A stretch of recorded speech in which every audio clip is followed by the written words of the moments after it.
नमस्कार दोस्तों, स्वागत है आप सभी का आपके अपने चैनल ऑनलाइन एंड ऑफलाइन ज्ञान में। दोस्तों, मैंने आप लोगों को हमेशा से एक चीज़ बोली है कि जीवन में कभी भी आप अप्रेंटिस करो, बहुत सोच समझ के आप लोगों को डिसाइड करना पड़ेगा, क्योंकि वही अप्रेंटिस आप लोगों को आगे चल के नौकरी में बहुत बड़ा फ़ायदा देगी। आज की जो अपडेट आप लोगों के लिए लेकर आया हूँ, यह लेकर आया हूँ नेवल डॉकयार्ड के अप्रेंटिस की। नेवल डॉकयार्ड से अप्रेंटिस करने का आप लोगों को क्या बेनिफिट है, मैं पहले भी आपको बता चुका हूँ। और एक रियल एग्जाम्पल अभी 1266 करके आप लोगों के लिए नेवी स्किल्ड की वैकेंसी आई थी, जिसमें सिर्फ मौका दिया गया था उन्हीं बच्चों को जिन्होंने नेवी या नेवल डॉकयार्ड से अप्रेंटिस की हुई है, और दूसरे विभाग के अप्रेंटिस के बच्चे उस नौकरी का फॉर्म नहीं फिल कर सकते थे। तो जितने भी आईटीआई वाले बच्चे हैं, आप लोगों से मैं यही बोलूँगा कि अगर आपको अप्रेंटिस करनी है तो ऐसे विभाग से करो जहाँ से आप लोगों को बेनिफिट मिलता है। यह एक ऐसी अप्रेंटिस है, यहाँ पर आप लोगों का परसेंटेज के बेस पे सिलेक्शन नहीं होता। यहाँ पर शॉर्टलिस्ट आप लोगों को किया जाता है, उसके बाद आप लोगों को रिटन एग्ज़ाम क्लियर करना पड़ता है। रिटन एग्ज़ाम में क्या आता है, पूरा कंटेंट मैंने आपको डिस्क्रिप्शन में दे रखा है, हिंदी और इंग्लिश लैंग्वेज में। डिस्क्रिप्शन से जाके चेकआउट कर लेना। सिलेबस के अनुसार आप लोग वो पढ़ेंगे तो आपका एग्ज़ाम ये वाला क्रैक करना आप लोगों के लिए आसान हो जाएगा। वो डिस्क्रिप्शन चेक कर लेना। बाकी इस नोटिफिकेशन में जो जो जानकारी है वो अच्छे तरीके से आप लोगों को बताऊंगा। यहाँ से अप्रेंटिस करने के लिए मैं आप लोगों को फोर्स भी करूंगा कि भाई यहाँ से अप्रेंटिस करो, ताकि आगे चल के नेवी स्किल्ड में आप लोगों के लिए वैकेंसी आती है। 2 साल में एक बार तो आती है।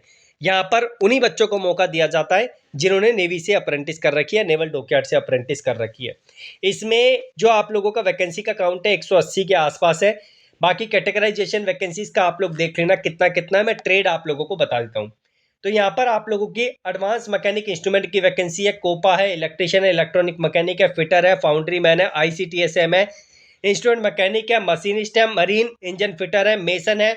उसके बाद यहाँ पर आप लोगों को और भी ट्रेड दिख जाएगी। उसके बाद मैकेनिक आप लोगों का एम्बेडेड सिस्टम है, PLC वाला, मैकेनिक मोटर व्हीकल है, डीजल मैकेनिक है, मैकेनिक इंडस्ट्रियल इलेक्ट्रॉनिक्स है, उसके बाद मैकेनिक मैकाट्रॉनिक्स है, उसके बाद मैकेनिक MTM है, मैकेनिक RNAC है, उसके बाद ऑपरेटर एडवांस मशीन टूल है, उसके बाद पेंटर है, पेंटर मेकर है, पाइप फिटर है। उसके बाद जो है आप और भी ट्रेड आप लोगों को देखने को मिल जाएगी।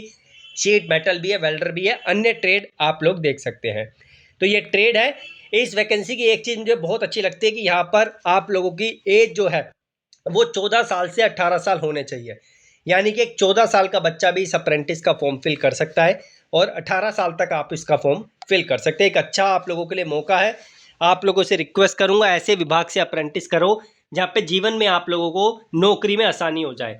अगर बात करें तो यहाँ पर ITI ट्रेड के बेस पे भी आप अप्रेंटिस कर सकते हैं और 10th के बेस पे भी आप अप्रेंटिस कर सकते हैं। जब आपका फॉर्म आएगा तो सेग्रीगेशन आपको दिख जाएगा कि कौन ITI में अप्लाई कर सकता है, कौन नॉन ITI में अप्लाई कर सकता है। एज की बात करें तो मैंने आपको बताया 14 से 18 आपकी एज होने चाहिए। अगर आपकी एज जो है 14 से 18 नहीं है तो आप लोग जो है इसका फॉर्म नहीं फिल कर पाएंगे। बाकी रिलैक्सेशन जो मिलता है वो आप जब फॉर्म फिल करेंगे तो आपको दिखा देगा फॉर्मेट में क्या क्या चीज़ है। प्रीवियस ट्रेनिंग अगर आपने अप्रेंटिस की हुई है तो आप लोग इसका फॉर्म नहीं फिल कर सकते। इस नोटिस को मैं डिस्क्रिप्शन में टेलीग्राम पे आपको प्रोवाइड कर दूंगा, सो दैट आप लोग नोटिस को भी अच्छे से देख सकें, या अपनी वेबसाइट अल्ट्रा ITI पे आप लोगों को प्रोवाइड कर दूंगा। ये 1 साल की आप लोगों की अप्रेंटिस होगी। पेमेंट जो आप लोगों की होगी, यहाँ पर आप लोगों को 7 से लेके 9,000 रुपये के बीच में मिलता है। बहुत ज़्यादा पैसा नहीं मिलता। नेवल के जो एरियाज बने हुए हैं ये अकोमोडेशन भी आप लोगों को प्रोवाइड कर देते हैं। बाकी जिन बच्चों ने अप्रेंटिस की हुई है उनके अनुसार आप लोगों को बता रहा हूँ। उसके बाद सिलेक्शन प्रोसेस मैंने आपको बताया कि शॉर्टलिस्ट आप लोगों को किया जाएगा पहले। उसके बाद जो है आप लोगों का यहाँ पर रिटन एग्जाम होगा, वो आप लोग क्लियर करेंगे तो ही आप लोग इस अप्रेंटिस में पार्टिसिपेट कर सकते हैं। लिंक आपको कंटेंट का डिस्क्रिप्शन में दे दिया है जो एग्जाम में आपका आएगा। Candidate with ITI, candidate with non ITI, आपको क्राइटेरिया अलग अलग करके दे रखा है तो आप लोग इसे पढ़ सकते हैं। उसके बाद जो है रिटन एग्जाम आप लोगों का जो होगा उसमें जो जो चीज़ें आती है वो मैंने आपको प्रोवाइड कर दिया डिस्क्रिप्शन में। यहाँ पर आप लोगों का जो एग्ज़ाम होता है वो हिंदी और इंग्लिश दोनों लैंग्वेज में होता है। तो ऐसा नहीं है कि सिर्फ हिंदी में होगा या इंग्लिश में होगा, दोनों लैंग्वेज में आपको देखने को मिलता है। सेंटर की बात करें तो centre for examination will be Mumbai only. Mumbai में ही आप लोगों का एग्जाम होगा, अन्य जगहों पे आप लोग इसका एग्जाम नहीं दे सकते। फाइनल मेरिट लिस्ट आप लोगों की लगेगी तो आप लोग देख सकते हैं कि आप लोगों की फाइनल मेरिट लिस्ट का क्राइटेरिया किस बेस पे होगा। रिटन एग्जाम आप लोग क्लियर कर लेंगे, उसके बाद आपका मेडिकल होगा। मेडिकल नॉर्मली होता है, आप लोग इजीली क्लियर कर लोगे अगर आप रिटन क्लियर कर लेते हो। उसके बाद जो है यहाँ पर जो है आप लोग का फिलिंग ऑफ ऑनलाइन एप्लीकेशन ये यहाँ से आप लोग फिल करेंगे अप्रेंटिस पोर्टल से। बाकी जब इसका फॉर्म चालू होगा मैं आपको बता दूंगा। अभी एम्प्लॉयमेंट न्यूज़पेपर में इसकी अपडेट आई है, अभी जो है इसके फॉर्म चालू नहीं हुए हैं। बाकी यहाँ पर offer and acceptance of employment का क्राइटेरिया क्या है कि डिपार्टमेंट ये बोलता है कि अप्रेंटिस का मतलब ये नहीं है कि आपको हम नौकरी दे देंगे, तो ये तो हर डिपार्टमेंट का ही हाल होता है, आपको पता ही है। कुछ जनरल इन्फॉर्मेशन है, ये आप लोग पढ़ लेना। और उसके बाद जो है यहाँ पर ये नोटिस मैं आपको डिस्क्रिप्शन में टेलीग्राम पे प्रोवाइड कर दूंगा।